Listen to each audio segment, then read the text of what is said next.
Hawks on the Wire is a podcast produced by Three Hawks Haven, an e-card company where love, kindness, and connection are designed in each e-card.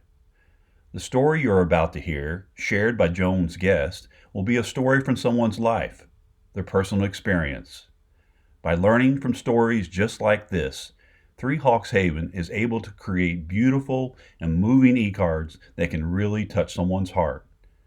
In times of celebration or in the tougher times of life, Three Hawks Haven has e-cards for most any occasion, including some you just can't find anywhere else. You can shop for all their e-cards by going to their website, threehawkshaven.com. Now to Hawks on the Wire with your host, Joan.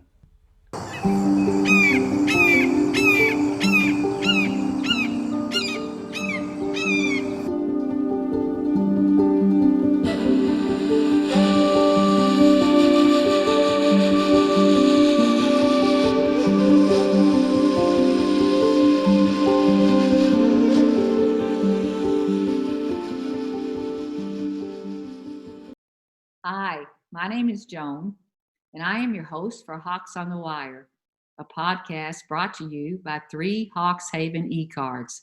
And you can find our website at threehawkshaven.com.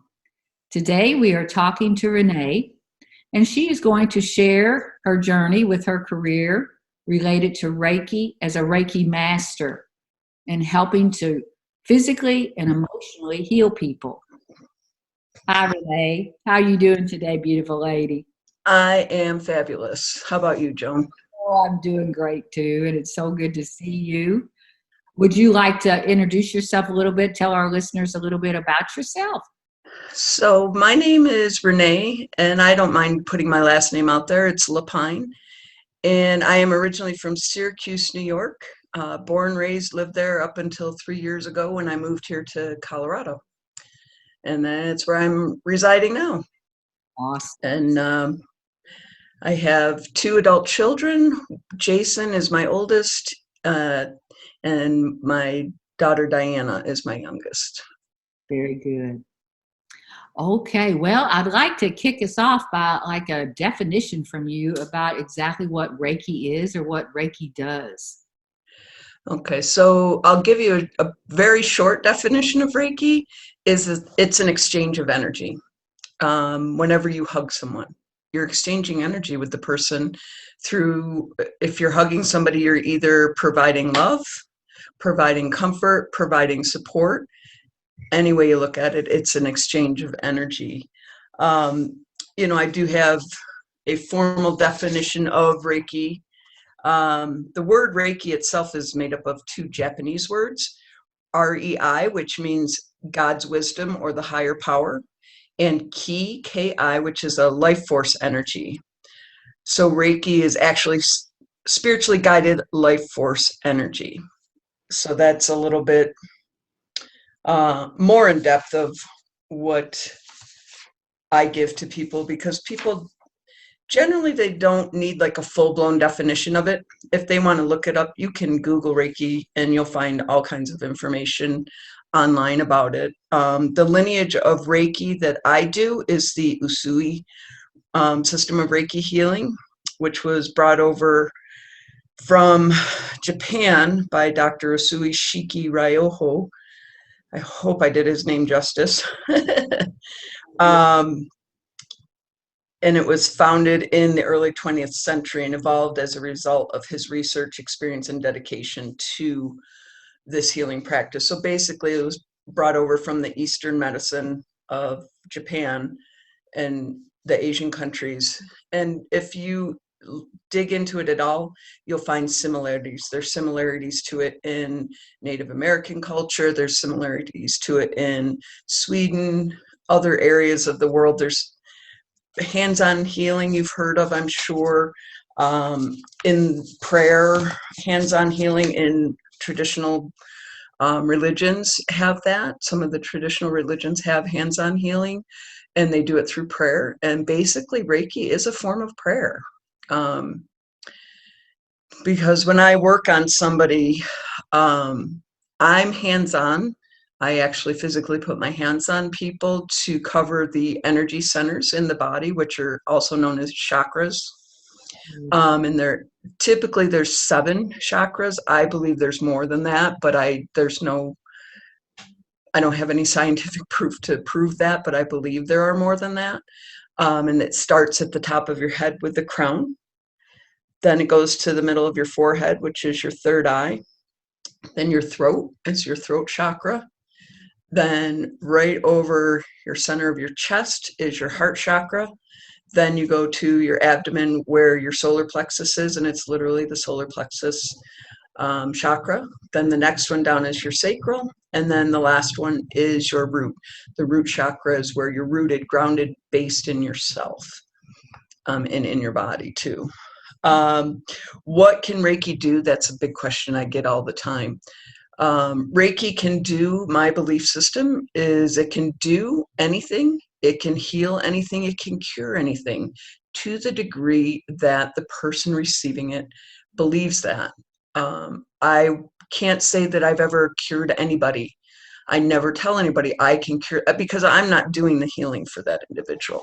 The Reiki is doing what it's supposed to do for that person. Go ahead. The Reiki's coming through you. Yes, it's basically channeling this energy or asking the energy or whatever you want to call it, universal energy, God energy, higher power energy, whatever you want to call that. God has many names. The energy has many names as well. So I'm asking that to come through me to work on the person that I'm working with at the time. And basically it goes through me into the person, back up out into the universe, recharges, comes back through, and it's just a constant cycle of flow of energy throughout the whole process. And I do go to each of the chakras. I don't put my hand on somebody's throat for obvious reasons. I think it's just a very vulnerable thing to do, especially if somebody's just met you. It's very vulnerable, so I usually will hold my hand over their throat chakra.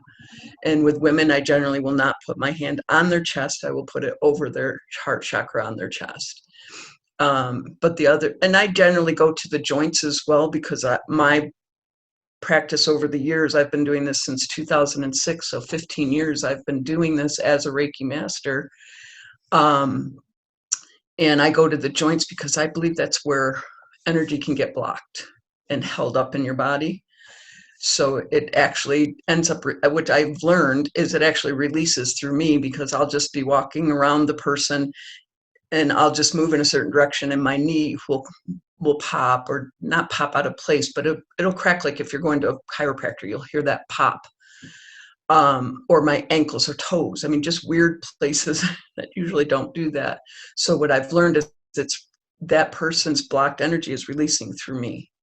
So I'm not carrying it. You're saying that you actually feel it in your own joints. Yes. Come from that person. And people come to you, Renee, I kind of want to paint a picture. You've painted a lovely picture about the chakras and this energy. Are they laying like on a massage table? And they're Yes. They lay on a massage table on their back, if they're comfortable. If they're not comfortable on their back, then it's either their side or their stomach. It's whatever is comfortable for the individual. Most people are comfortable right on their back. And I have flannel sheets on it, and I also put a blanket on the person. Some people, not all, some people get a little chilly during a Reiki session. I'm not sure what that's about. I have never been given a clear, definitive explanation about that. So rather than wait for people, if they are going to get chilly, to ask for a blanket, I just start out, and it makes them feel kind of cozy, kind of like in a cocoon, and it helps them to relax a little bit too. Some people get a little nervous. Yes, and your average client, when they're coming to you, do they tell you what they're looking for? I mean, do they tell you like, I'm having pain in my joints, or I'm having some emotional issue and hard time letting go of it? Some do and some don't. Some people just want to have the experience of it, so they don't really know what they're looking for from me. So I just go with it. Sometimes information will come to me during the session, and I ask if they want me to share that. If they don't, I just keep it to myself. I don't talk during a Reiki session unless the client is speaking to me. I'm very focused on what I'm doing and very much in a prayer type state, meditative state during the whole process. And when I start to come out of that state, it's like automatic. That's when I know the session is done.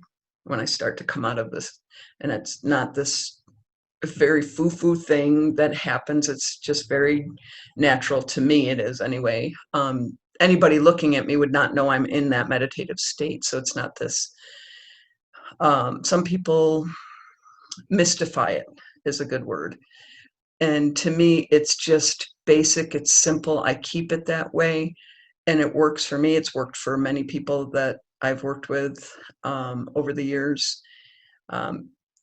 Basically, at the bare minimum, I tell people they will be very relaxed during the entire session, which is usually about an hour. And they probably will sleep very well that night. And 99.9% of the time, that's what happens. I have people that come in and say they can't relax. And the next thing I know, they're snoring on the table. I always consider that a compliment. Yes. And it sounds very strange, but when somebody becomes that vulnerable with somebody they either barely know or don't know at all, but want the experience of the Reiki, I consider that a compliment, that they were able to go to that level of relaxation that they totally fell asleep. And to me, that's the biggest compliment I can get, because that means they were that comfortable with me to be able to just leave their body literally in my hands. So do they remember that they've been asleep and they'll wake up when it's over? some people don't believe they were. I'm like, well, you were kind of snoring. So yeah, you were. You went somewhere. I don't know where you went, but you definitely were not with me. Do they tell you after how they felt, or like they did sleep so well that night? Or I do ask, like, when the session's over, like, because when you lay down, your energy's in one place, and when you get back up from a Reiki session, your energy's completely different than when you lay down, so that it's normal to get a little dizzy or a little lightheaded. Doesn't mean you're going to pass out or anything like that. But I have a glass of water waiting for them, and we take our time. I help them sit up, and then I have them kind of get grounded sitting up, and then have them drink a little water, because water is very grounding, and then help them to stand up, and then again give them more water to get grounded, so that they don't feel the lightheadedness anymore. Some people don't want to get up off the table right away, so I just, however long they want to lay there, I schedule my clients out so that I'm not ever in a hurry. I never rush through a session. And if my session goes over an hour for somebody, that's on me. I don't ever charge anybody more than just the hour. that's all. But yeah, they do tell me. Sometimes I'll ask if they want to share their experience with me, because I know what my experience is through each session, and it's different for every session. Even if I work on the same person 10 times, each session is different for me. So if they want to share, if I ask them to share, they will. It's rare that I have had somebody that didn't want to share their experience. Most people will tell me before I even ask anything. They'll start, wow, just how relaxed they were or what their experience was. And it's usually, very profound to them individually.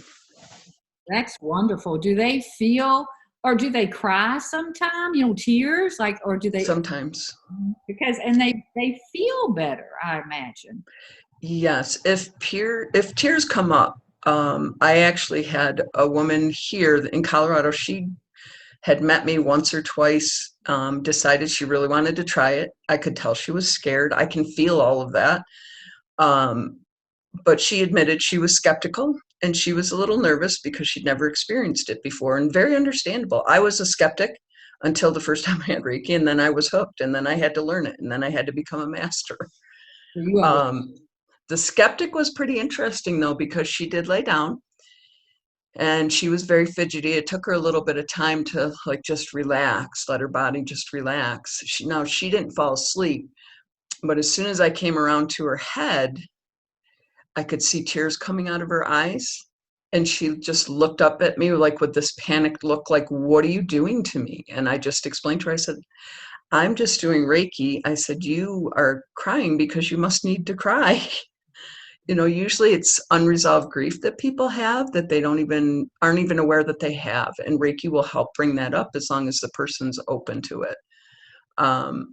And she was still a little nervous. She still agreed to go through the rest of the session. Then she finally did relax again. It took her a little bit of time after that, because I could tell she was trying to stop the tears from falling. But after she was done, oh my God, she wrote this raving review about it, and she couldn't say enough about it. And I don't ask people to do that.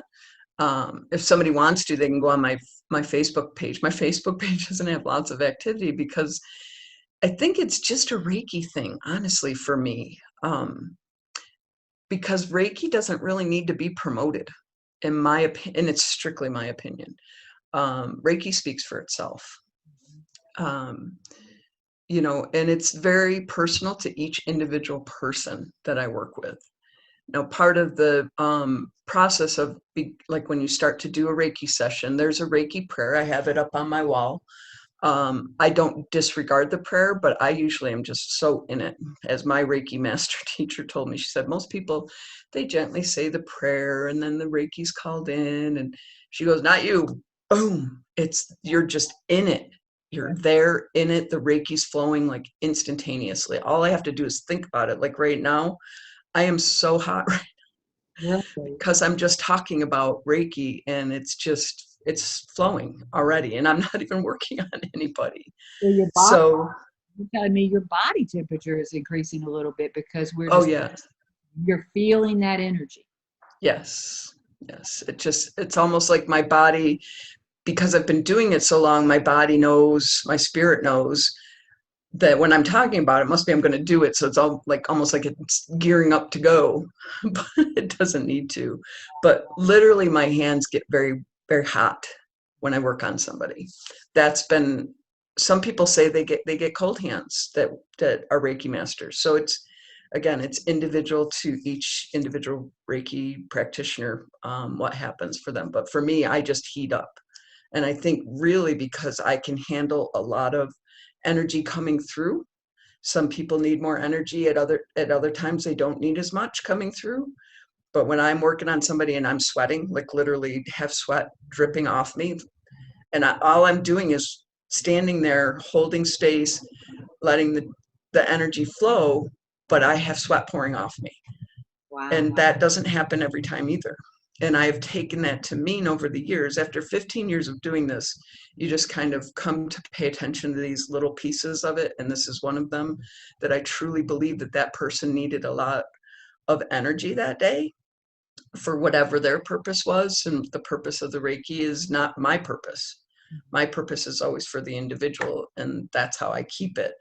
And I just focus on, if they tell me, oh, I have emotional issues or trauma or whatever the case is, or physical ailments, I will focus on whatever that is. If it's a physical ailment, say it's their back, I will visualize during the whole process a straight spine, healthy, exactly as it's supposed to be.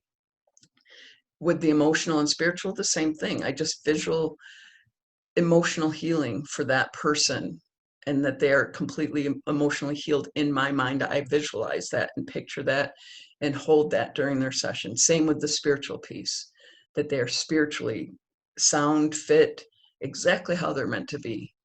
And that's what I do through each session. And what happens for the person happens for the person. My job as a Reiki master is to hold the space and to channel the energy. And I believe with every ounce of my being, it can do whatever it needs to do for that person. So that's what's coming through, is my belief system, and not my system, but my belief of that it will help this person however it's supposed to help them. I don't control what's going to happen for them. I just channel the energy itself. This is so interesting. It is so hot in here right now. You don't even know. If you were standing in here, you'd be like, oh my God, it's so warm in here. Well, thank you so much I know you're okay, but just thank you again for sharing all this, even though you're getting all, warmed up, your body temperature. But, I'm really learning from you, and you are truly a healer. Number one, you're a healer. And also I'm thinking about, the courage that some people it takes to approach a Reiki master, because that person is rather vulnerable, aren't they? But yet, They are. yes, but it's such a wonderful exchange of the energy, as you say. Yes, and I've had many people that they had heard about it, they heard wonderful things about it, but when you have never experienced something, think of when you try something new that you've never experienced. It can be scary. There's some fear involved, not because fear of the unknown, you don't know what to expect. So I just tell anybody that I work with, if they're first time people or 50-time person, whatever the case may be, if you feel you did not have a good session, I'm not going to charge you for the session. That's just how I am.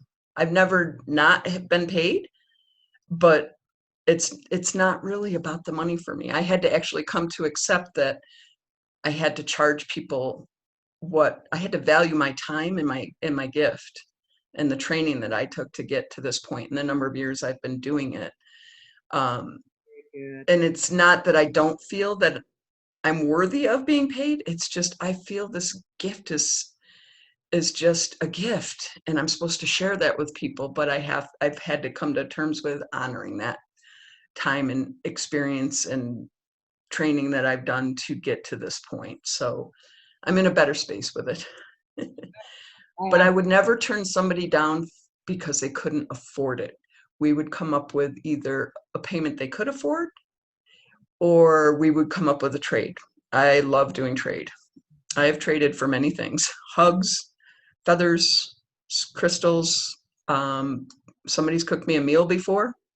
That was awesome. That's better than money to me. Cook me a meal and know that it came from their heart in exchange for what I did for them. So, yeah. very good.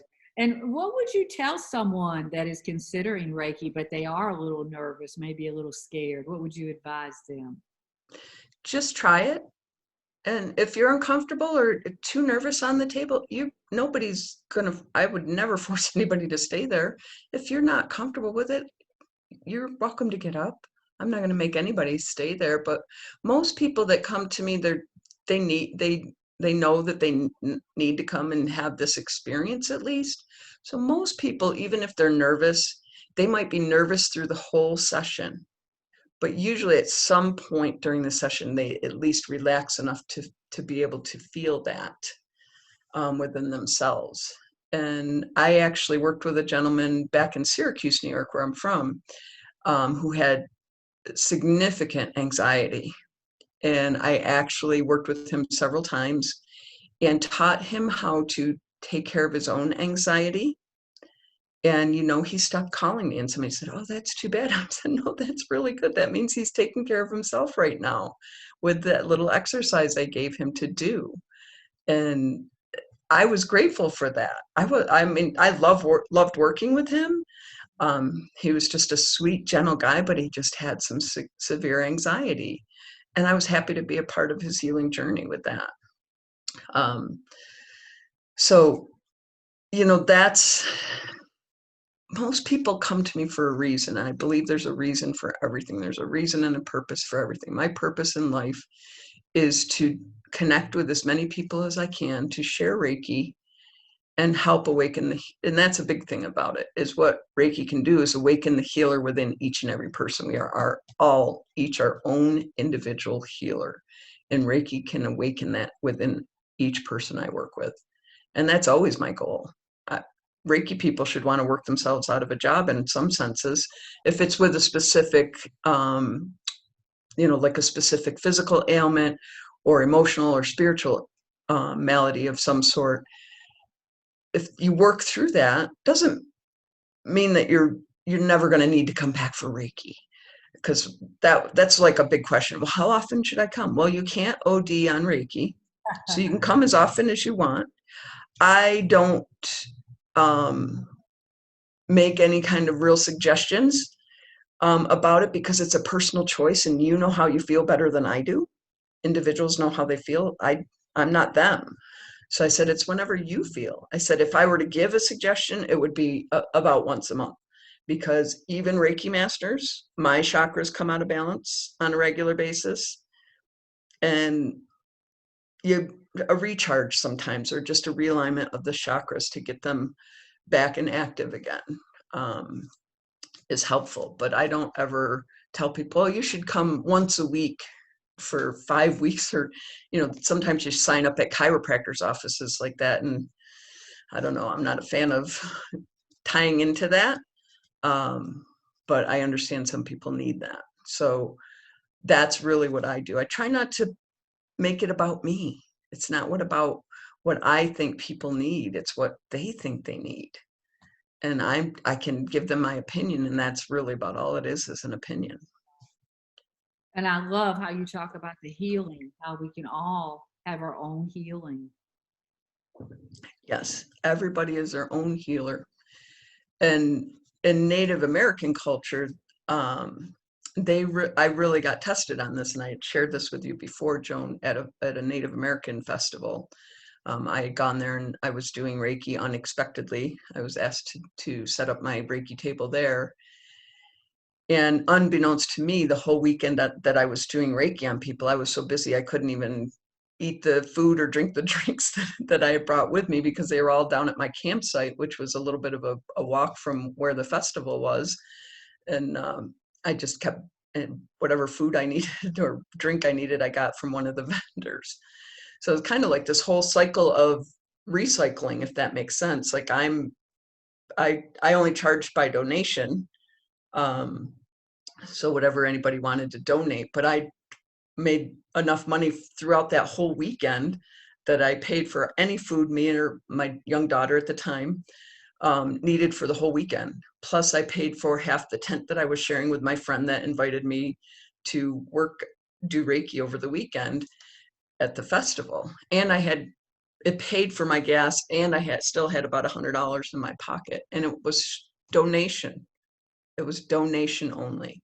But I didn't know is that there was a chief from the Six Nations up in, I want to say it's Ontario, Canada, that was there watching me, and other Native people were watching me because they wanted to see, are you about the money or are you about helping people? Which one is it?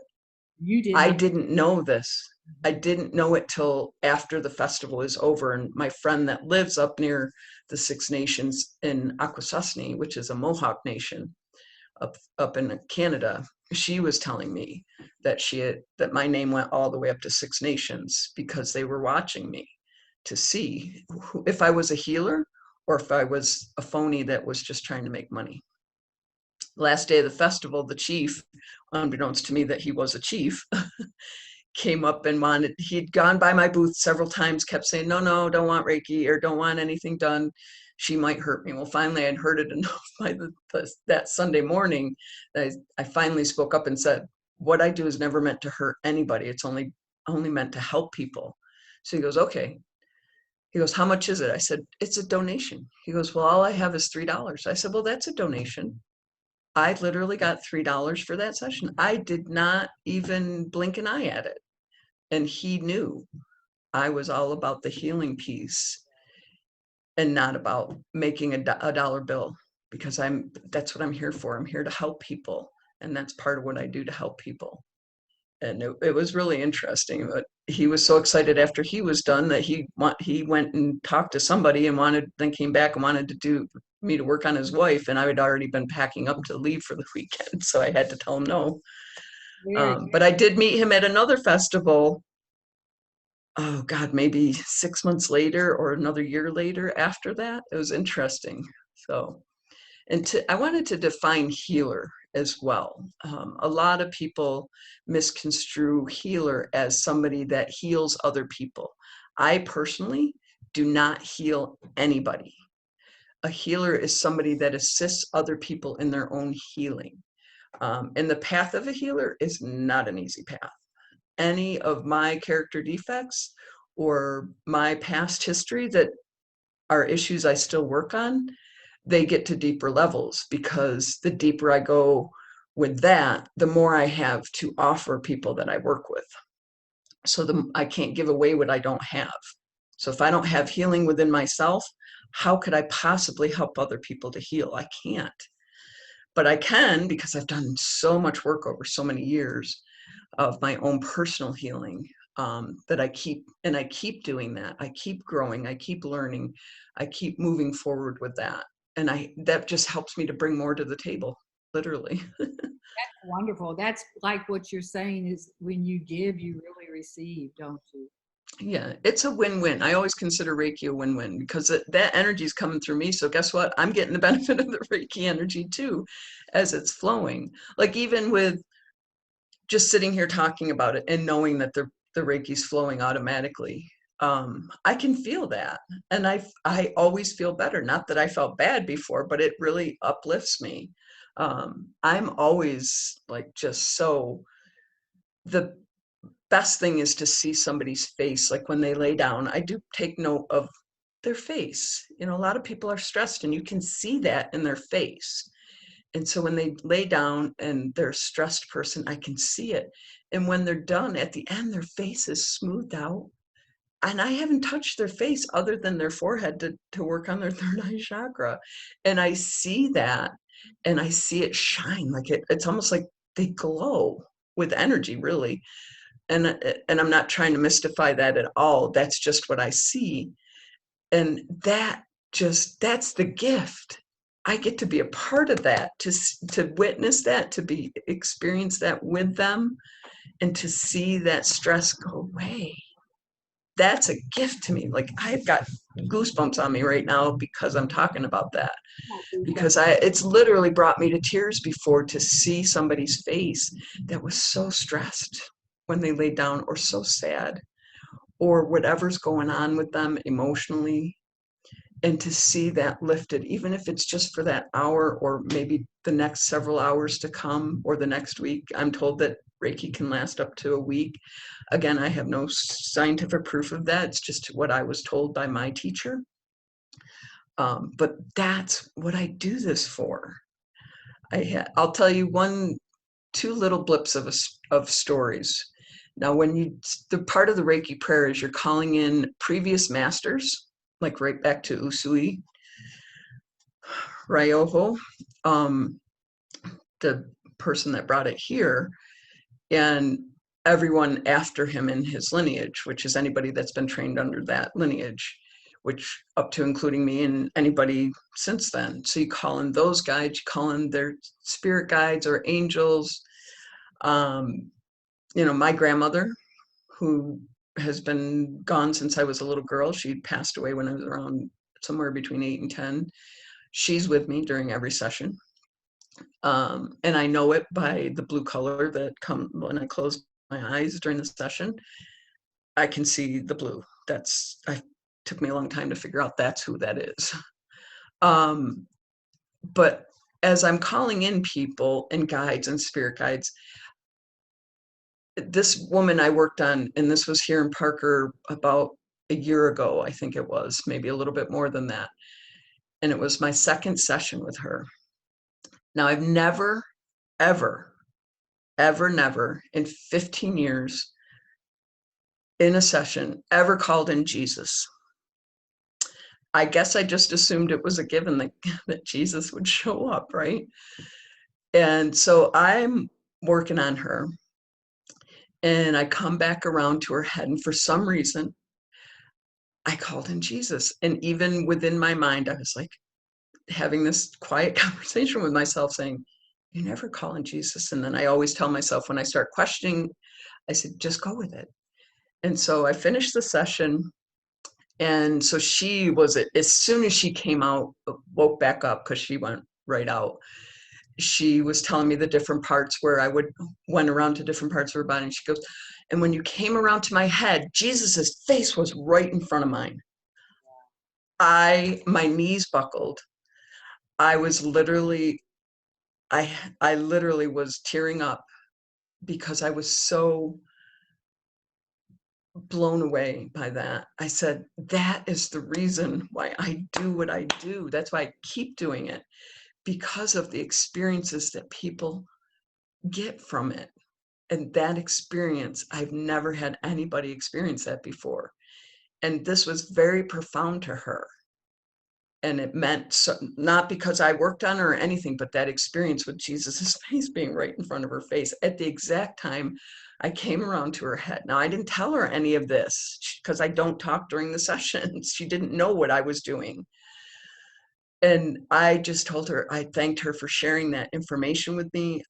I said, you have no idea. I said, it took my breath away. It was just this magical thing. Like, I don't even know where it came from, but she had this experience, and I got to be a part of that. I, So if there was ever any doubt why I do Reiki, that very moment, which I don't doubt why I do what I do, but if there ever was, that solidified it in solid gold right there, is that one experience. okay, thank you. And I want to thank you for talking with us today. It's just been so interesting, Renee. Thank you so much. It's, as you can tell, it's my passion. I love talking about Reiki. I could talk about it all day long. I want to thank our dear listeners for joining us again. It's always so good to be with you. And also on our Three Hawks Haven e-cards, we do have several e-cards for different occasions, but we also have e-cards for when people are going through difficult or challenging times in your life.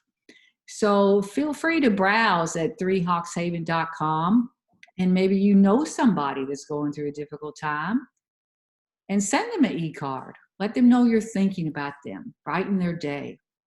And if you have a story that you would like to share with the Hawks, please go to threehawkshaven.com to Hawks on the Wire and send us your email. We would love to hear from you. The Hawks would love to hear your story. And remember, when we share our humanity, we share the possibility to heal. Thank you so much.